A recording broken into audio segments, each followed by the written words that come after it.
గొడ్డలిపోటు వెన్నుపోటు brand ambassador Jaganmohan Reddy. హామీలన్నీ కూడా తొంగలో తొక్కి ప్రజలను మోసం చేసి వెన్నుపోటు పొడిచాడు. బాబాయిని గొడ్డలు వేటేసి తల్లిని ఇంట్లోంచి గెంటేసి చెల్లి మీద మరి ఆస్తి కోసం అడిగిందని చెప్పి చెల్లిని వెన్నుపోటు పొడిచి బాబాయ్ కూతురు మీద మరి బాబాయ్ హత్యకారకులైనటువంటి నిందితుల్ని కాపాడుతూ ఆ నెపం చెల్లి మీద వేయాలని చెప్పిస్తున్నటువంటి ఒక వెన్నుపోటుదారుడు జగన్మోహన్ రెడ్డి. ఇవాళ రాష్ట్రంలో గత 5 సంవత్సరాల అరాచక పాలన, ప్రజలకు చేసినటువంటి మోసం, జగన్ లాంటి వెన్నుపోటుదారుడు ఈ రాష్ట్రంలో ఉండడానికి పనికిరాడని చెప్పి 2024 ఎన్నికల్లో ప్రజలు కూటమి ప్రభుత్వాన్ని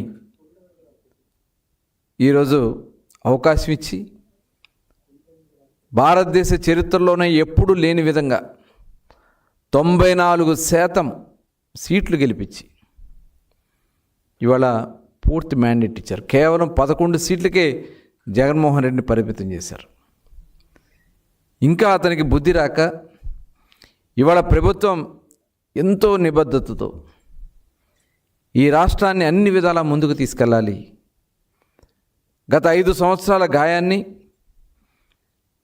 విభజన సమయంలో పరిస్థితుల్ని ఆ రోజున ట్రాక్లో పెడితే 2019లో అధికారంలోకి వచ్చి దానికి 10 రెట్లు ఇబ్బందులు ఈ రాష్ట్రానికి కలిగించాడు జగన్మోహన్ రెడ్డి.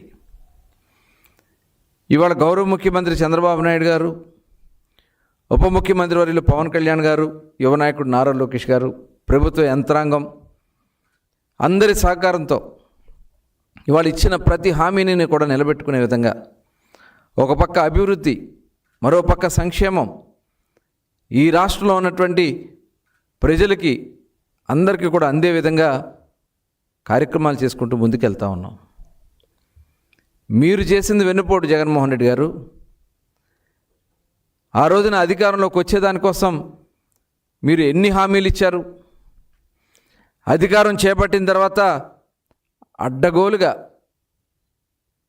మరి బుల్డోజర్లతో ప్రజావేదిక కూల్చివేతతో స్టార్ట్ చేశారు మీ పరిపాలన.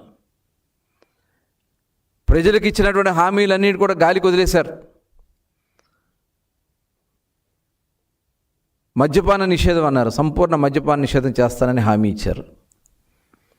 అధికారంలోకి వచ్చాక దశల వారీగా మద్యపాన నిషేధం చేస్తానన్నారు.